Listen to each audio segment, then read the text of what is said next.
காலங்காலமா காலேஜ் லைஃப்ங்கிற பேர்ல நம்மள ஸ்கேம் பண்ணிட்டு இருக்காங்க. நான் காலேஜ் போறதுக்கு முன்னாடி சில்லுன்னு ஒரு காதல் நண்பனை காமிச்சு காலேஜ் லைஃப் இப்படிதான் இருக்கும்னு ஆசை காமிச்சாங்க. இப்போ டான் டாக்டருங்க மாதிரி படத்தை காமிச்சு காலேஜ் லைஃப் இப்படி இருக்கும்னு காட்டுறாங்க. இதுக்கு ஒரு முடிவே இல்லையாங்கிற மாதிரி தோணிட்டு இருந்தது. ஏன்னா நம்ம எல்லாருக்குமே சின்ன வயசுல இருந்து ஸ்கூல் மட்டும் கஷ்டப்பட்டு முடிச்சாரு, அதுக்கப்புறம் உன்னை யாரு கேட்க போறா, காலேஜ் தான், ஜாலி தான், எல்லாம் உன் இஷ்டம் தான் சொன்னாங்க. அவங்க சொல்றதுக்கும் இந்த மூவில காட்டுறதுக்கும் ரிலேட்டிவிட்டி இருந்தனாலேயே நம்மளோட எக்ஸ்பெக்டேஷன் பார்ஸும் ரொம்ப அதிகமா இருந்தது. காலேஜ் லைஃப்னா இப்படிதான் இருக்கும், யாரும் நம்மள பெருசா கண்டுக்க மாட்டாங்க, நம்ம இஷ்டத்துக்கு இருக்கலாம் அப்படின்னு. ஏன்னா ஹியூமன்ஸான நம்ம பிரெயினுமே என்டர்டைன்மெண்ட் ட்ரிவனா தான் இருக்கும். ஸோ எப்போ நம்ம லெஷர்டாகவும் ஸ்ட்ரெஸ் ஃப்ரீயாகவும் இருப்போம்னு தான் ஆசைப்படுவோம். பட் காலேஜ் லைஃப்ல அப்படியா இருக்கும்? பிஃபோர் தட், ஏன்னா நீங்க ஃபர்ஸ்ட் டைம் பாக்குறீங்கன்னா எல்லாருக்கும் hi and this is Sai.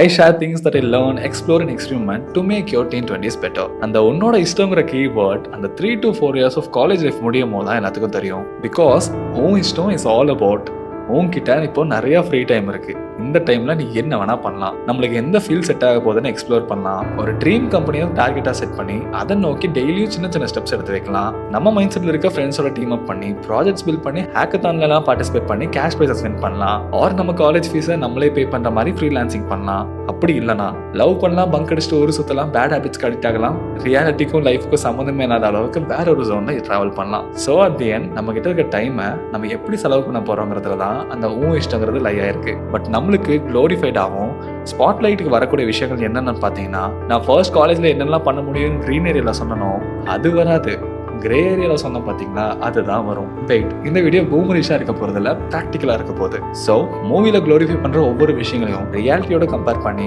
1 by 1 break down பண்ண போறோம். நீங்களே நிறைய விஷயங்கள் அக்செப்ட் பண்றதுக்கு வாய்ப்பு இருக்கு. First, main character. காலேஜ்ல இருக்க எல்லா டிபார்ட்மெண்ட்டுக்கும் அவனையோ அவளையோ தெரிஞ்சிருக்கும். ஒரு பலமான ஸ்லோ மோஷனோட அவங்க எப்படா காலேஜ் வருவாங்கன்னு வெயிட் பண்ணிட்டு என்ட்ரி பில்டப்லாம் பலமா இருக்கும். அவங்களுக்குன்னு ஒரு ப்ராப்ளம்னா கூட எப்பவுமே ஒரு 15 to 30 people இருக்கிற மாதிரி காமிச்சிருப்பாங்க. பட் ரியாலிட்டியில மேக்ஸிமம் 3 to 5 people, அதுவும் ஹெச்ஓடி கிளாஸுக்கு போங்கன்னு சொன்னாங்கன்னா ஓடிடுவாங்க.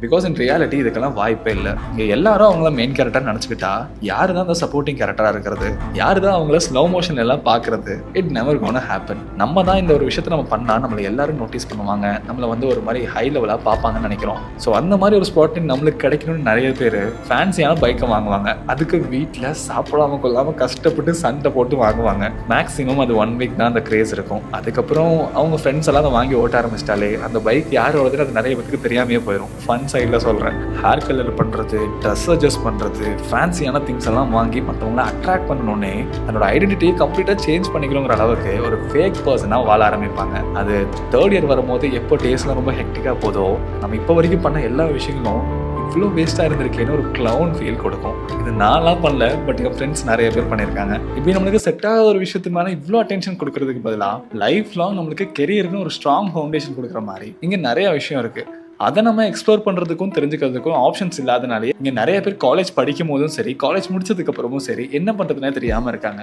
அதுக்கு அதில் ஆல்ரெடி எக்ஸலான பீப்புள் கூட கனெக்ட் பண்ணி அதை பற்றின டீட்டெயில்ஸ் ஒரு இன்சைட்ஸை வாங்கினா எது நம்மளுக்கு அது செட் ஆகுமான்னு டிசைட் பண்ணலாம். அவர் கரண்ட் டைமில் எந்த field of domain high demand இருக்கிறனால தெரிஞ்சுக்கலாம். பட் இன்னைக்கு நிறைய பேருக்கு அந்த மாதிரி பீப்புள் எப்படி கனெக்ட் பண்ணுறதுன்னு தெரியாமல் இருக்கனால குவி HCL is providing an opportunity where one can get free consultation. இன்னைக்கு டிமாண்ட்ல இருக்க data science, AI, full stack வரைக்கும் அதில் எது உங்களுக்கு இன்ட்ரெஸ்டிங்காக படுதோ அதோட கம்ப்ளீட் ரோட் மேப்ல இருந்து அது எப்படி படிச்சா பெஸ்டா இருக்குன்னு சொல்லுவாங்க.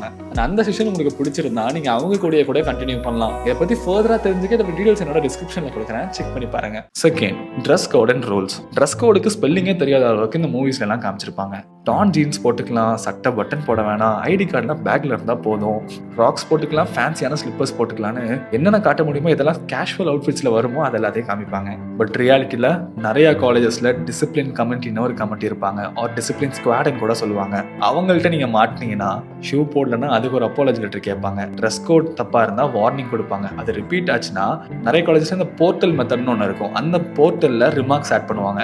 ஆர் உங்க ஐடி கார்டை வாங்கி வச்சுட்டு ஒரு அப்பாலஜி லெட்டர் உங்க HOD கிட்ட சைன் வாங்கி இந்த அப்பாலஜி லெட்டரை சப்மிட் பண்ணாதான் ஐடி கார்டை திருப்பி தருவாங்க. ஒரு டீடியஸான ப்ராசஸ், செம்மையா அலைய விடுவாங்க.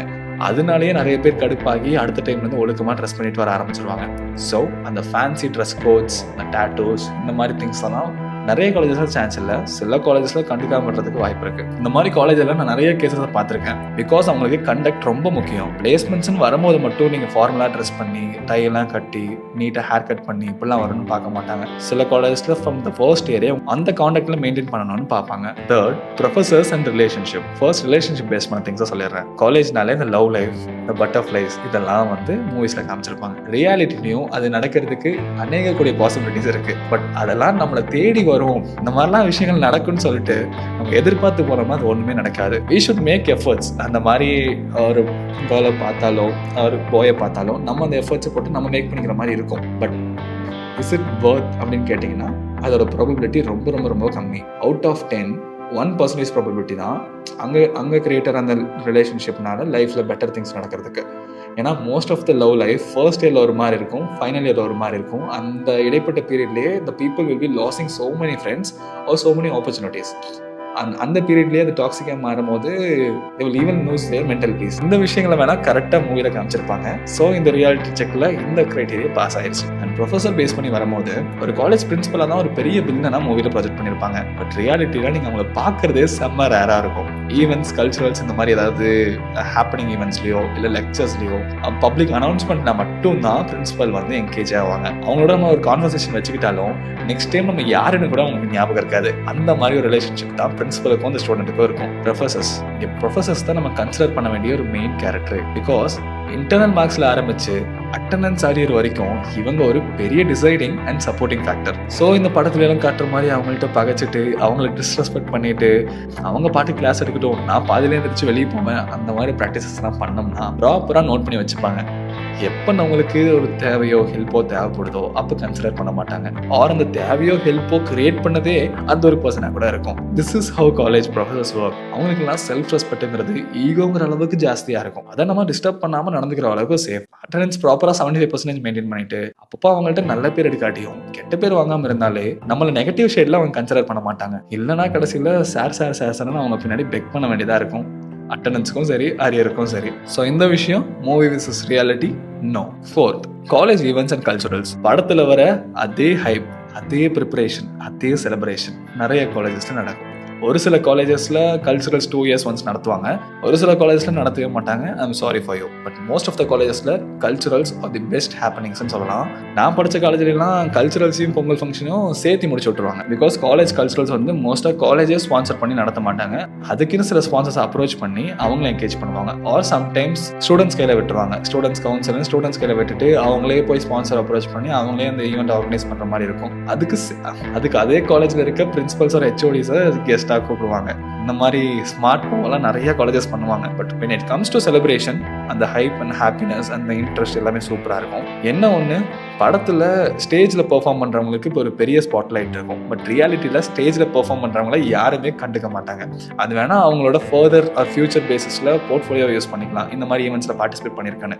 ஆன் கிரவுண்டில் அந்த பாட்டு மட்டும் நீங்கள் போட்டால் போதும், மற்றதெல்லாம் நாங்கள் பார்த்துக்கிறோன்னு ஸ்டூடெண்ட்ஸ் எல்லாரும் அவங்க ஃப்ரெண்ட்ஸ் கூட தான் ஆன் கிரவுண்ட் என்ஜாய் பண்ணிட்டு இருப்பாங்க. அந்த ஸ்டேஜில் யார் ஆடினாங்க என்னன்னு நிறைய பேருக்கு தெரியாது. ஸோ பார்ட்டிசிபேட் பண்ணிக்கோங்க உங்களோட ஓன் சாட்டிஸ்ஃபேக்ஷனுக்கு. Fifth, attendance and arrears. காலேஜில் first important thing is attendance. எல்லா சப்ஜெக்ட்லையும் மினிமம் 70 to 75% மெயின்டைன் பண்ண சொல்லுவாங்க. அப்படி அந்த பர்சன்டேஜ் மெயின்டைன் ஆகாட்டி ஒரு சில காலேஜஸ்ல அந்த சப்ஜெக்ட்ல அரியர் போட்டுட்டு அந்த சப்ஜெக்ட் எழுத விட மாட்டாங்க. இன்னும் சில காலேஜஸ்ல ஒரு ஹை அமௌண்ட் கொடுத்து பெனால்ட்டியா பே பண்ணி அந்த அட்டெண்டன்ஸை நீங்க இன்க்ரீஸ் பண்ணிக்க சொல்லுவாங்க. ஸோ எதுவே லாஸ் நம்மளுக்கு தான். ஏன்னா ஒரு அரியர் விழுந்துட்டா அவ்வளோதான், லைஃபே போச்சுன்னுலாம் இல்லை. ஹிஸ்ட்ரி ஆஃப் அரியர்ஸ்னு ஒரு டேர்ம் இருக்கு. அந்த ஹிஸ்ட்ரி ஆஃப் அரியர்ஸ்ல ஒரு பர்சன் ஆல்ரெடி அரியர் வச்சிருந்தாலோ அது எந்த ரீசன்னாலும் இருந்தாலும் சரி, அது அரியர் வச்சு அவங்க கிளியரே பண்ணியிருந்தாலும் ஹிஸ்ட்ரி ஆஃப் அரியர்ஸ்ல அவங்களுக்கு அரியர் இருக்கிறதுன்னு காட்டும். அப்படி இருந்தா அந்த கம்பெனிஸோட எலிஜிபிலிட்டி கிரைட்டீரியால வர முடியாது. ஃபைனல் ரவுண்ட்லாம் ரெஜிஸ்டர் பண்ண மாட்டாங்க, ஃபர்ஸ்ட் ரவுண்ட்ல ரெஜிஸ்டரே பண்ண முடியாது. காலேஜ் பிளேஸ்மெண்ட் மூலமா ஒரு ஜாப் கிடைக்கிற process is very easy comparative college முடிச்சு ஆஃப்லைன்ல ரெஃபரல் மூலமா ஜாப் வாங்குறது. ஸோ அந்த டைம் நம்மளுக்கு வர company approaches is kind of golden fruit.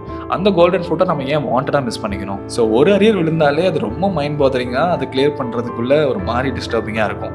இதுல படத்துல எல்லாம் 15 அரியர்ஸ், 35 அரியர்ஸ், 48 அரியர்ஸ்லாம் ரீசெண்டாக கொண்டு வந்துட்டாங்க. அதை ஒரே அட்டம்ப்ட்ல ஒன் ஷாட்டாக கிளியர் பண்ணிடலான்னு ரொம்ப ஈஸியாக காமிச்சிருந்தாங்க. நோவே அஃபெண்டிங், பட் அது ப்ராக்டிக்கலா பாசிபிளே கிடையாது. அப்படி மல்டிபிள் அரியர்ஸ்லாம் இருக்கும் போது நிறைய காலேஜஸ்ல ப்ரீ ஃபைனல் இயர்லயே பிளேஸ்மெண்ட் ஸ்டார்ட் ஆயிரும். அப்போ வரை கம்பெனிஸ்க்குலாம் மோஸ்ட் நம்ம எலிஜிபிள் இல்லாதனாலே அப்ளை பண்ணவும் முடியாது. அந்த டைம்ஸ்லாம் என்னோட ஃப்ரெண்ட்ஸ் நிறைய பேர் இன்செக்யூரா இருக்கிறத பார்த்துருக்கேன். ரொம்பவே ஒரு மாதிரி ரொம்ப ஸ்ட்ரெஸ்டா இருப்பாங்க. நம்ம பிளேஸ் ஆகட்டும் பரவாயில்ல, கூட இருக்க ஃப்ரெண்ட்ஸ் எல்லாம் பிளேஸ் ஆகிறது பார்க்கும்போது அந்த லெஃப்ட் பிஹைண்டுங்கிற ஒரு ஃபீல் ரொம்ப அவங்கள பாதர் பண்ணுச்சு. இதை முன்னாடியே இந்த மாதிரி ஒரு சீன் என்கிட்ட சொன்னனால எல்லா சப்ஜெக்ட்லையும் நல்லா பங்க் அடிப்பேன். பட் ப்ராப்பராக அந்த அட்டெண்டன்ஸ் பாரை மெயின்டைன் பண்ணுவேன். அப்புறம் ஆல் டே எவ்ரி டே படிக்க மாட்டேன், எல்லா டெஸ்ட்டுக்கும் படிக்க மாட்டேன். பட் செமஸ்டர் எக்ஸாம்னு வரும்போது கரெக்டாக பிளான் பண்ணி ஃப்ரெண்ட்ஸோட படித்து எல்லா செமஸ்டரும் 8 to 8.5 CGPA மெயின்டைன் பண்ணேன். அண்ட் அதை வச்சு ப்ராப்பராக ஒரு ஸ்கில்லை கற்றுக்கிட்டு காலேஜ் முடிக்கிறதுக்குள்ளேயே நிறைய கம்பெனிக்கு எலிஜிபிள் ஆகி நிறைய ஆஃபர்ஸும் வாங்க முடிஞ்சது. ஸோ ஃபன்னுக்கு ஃபன்னும் ஆச்சு, நிறைய மெமரிஸும் கிரியேட் பண்ணேன். காலேஜோட அட்மோஸ்ட் டார்கெட்டான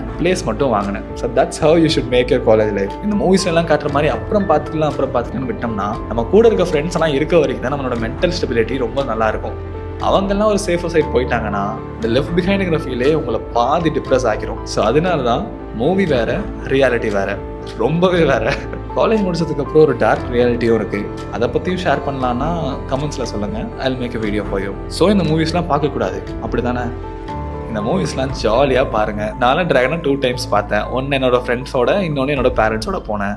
செம்மையாக என்ஜாய் பண்ணேன். நிறைய விஷயம் ரியாலிட்டிக்கு ரொம்ப தூரமாக இருந்தாலும் நல்லா சிரிச்சு என்ஜாய் பண்ணேன். So person who can differentiate cinema is different and reality is டிஃப்ரெண்ட்டோ அவங்களுக்கு சினிமா பார்த்து இன்ஃப்ளூயன்ஸ் ஆக மாட்டாங்க.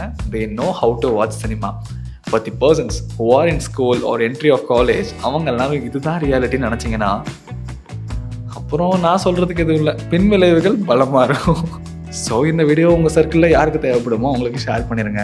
நெக்ஸ்ட் ஒரு இன்ட்ரெஸ்டிங்கான வீடியோவில் சீக்கிரம் உங்களை மீட் பண்ணுறேன். Until then, become better.